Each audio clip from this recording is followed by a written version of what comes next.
అవార్డుల కంటే Ramoji film city అవార్డే గొప్పదట. ఇది తెలంగాణ అస్తిత్వాన్ని దెబ్బతీయడం కాదా? రవీంద్ర భారతిలో ఏ అవార్డులు ఇస్తాం? దాశరథి గారు అవార్డు ఇస్తాం, కాళోజీ గారు అవార్డు ఇస్తాం, గద్దరన్న అవార్డు ఇస్తాం. అంటే తెలంగాణ ఉద్యమ ప్రతిరూపం, తెలంగాణ జాతి గర్వించదగ్గ కాళోజీని చిన్న చేసి మాట్లాడతావు, దాశరథి గారిని చిన్నగా చేసి మాట్లాడతావు, గద్దరన్న అవార్డును చిన్నగా చేసి మాట్లాడి ఫిలిం సిటీ అవార్డే గొప్పగున్నదని మాట్లాడితే రేవంత్ రెడ్డి తెలంగాణ ద్రోహి కాదా? ఇది తెలంగాణ అస్తిత్వాన్ని దెబ్బతీయడం కాదా? తెలంగాణ తరాల మీద భవిష్యత్తును ఇలా దెబ్బతీసే విధంగా వ్యవహరిస్తూ ఉన్నాడు. మరి ఇవన్నీ విషయాల పట్ల కూడా మనం జాగ్రత్తగా ఉండాలి. సరే, ఆ గ్లోబల్ సమ్మిట్ ఆ కథలు ఇంకా చాలా ఉన్నాయి చెప్పేటి, ఇది సందర్భం కాకపోవచ్చు.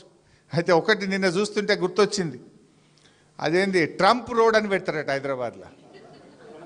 అరే ఎందుకే ట్రంప్ రోడ్ పెడతావు? మన తెలుగు పిల్లలను మన విద్యార్థులను బేడీలేసి జైళ్ళలో పెట్టినందుకు ట్రంప్ రోడ్ పెడతావు హైదరాబాద్లో? ట్యాక్సీలు పెంచి టారిఫ్లు పెంచి మన దేశాన్ని ఇబ్బంది పెట్టి మన దేశంలో ఇలా వ్యాపార సంస్థలు మూతబడి పిల్లల ఉద్యోగాలు ఊడగొట్టినందుకు ట్రంప్ పేరు పెడతావా?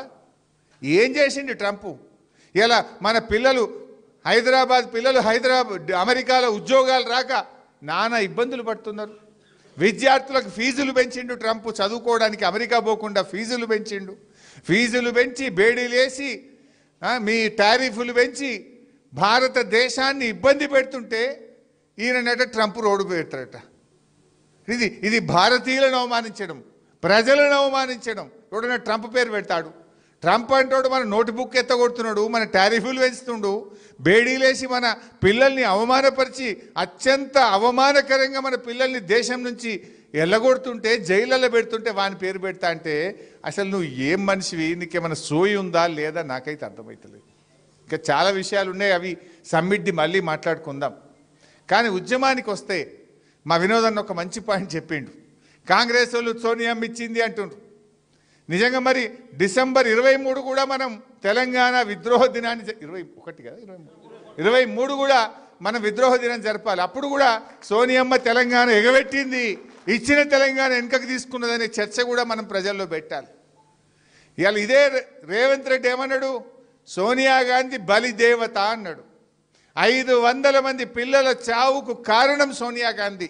ఇచ్చిన తెలంగాణ వెనక్కు తీసుకోవడం వల్లనే ఈ పిల్లలు బలిదానాలు చేసుకున్నారని మాట్లాడిన రేవంత్ రెడ్డి ఇలా మాట మార్చిండు. అది నోరో మోరో నాకైతే తెలియదు. అప్పుడు బలిదేవత అంటాడు, ఇలా దేవతనట. ఆమె పుట్టినరోజు కనుకనే తెలంగాణ తల్లిని మార్చి పారేసిన అంటాడు.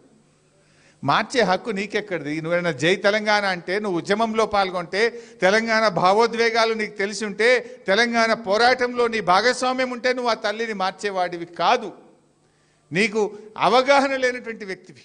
అందుకే ఇవాళ తెలంగాణ తల్లిని మారుస్తున్నావు, తెలంగాణ చిహ్నాలు మారుస్తున్నావు, తెలంగాణ ఉద్యమ చరిత్రను దెబ్బతీసే విధంగా వ్యవహరిస్తున్నటువంటి పరిస్థితి. ఒక తమ్ముడు యాదిరెడ్డి, నేను ఢిల్లీ పోయిన ఆ రోజు, యాదిరెడ్డి అనే తమ్ముడు ఇచ్చిన తెలంగాణ సోనియా గాంధీ వెనక్కి తీసుకున్నది.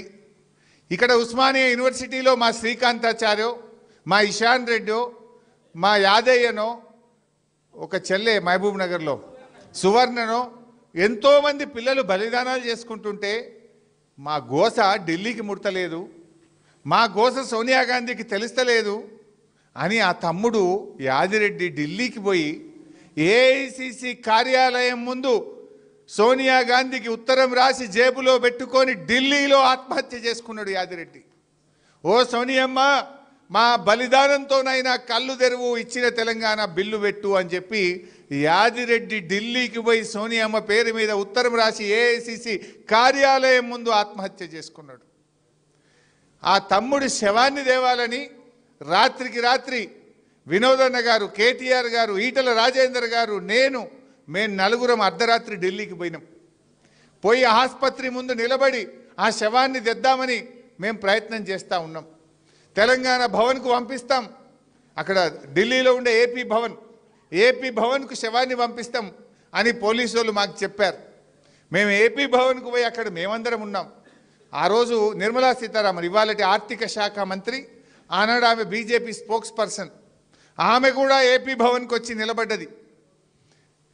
జస్టిస్ సుదర్శన్ రెడ్డి గారు, అప్పుడు సుప్రీంకోర్టు జస్టిస్ ఆయన, వారు కూడా ఏపీ భవన్కి వచ్చి నిలబడ్డారు యాదిరెడ్డి మృతదేహానికి శ్రద్ధాంజలి ఘటిద్దామని.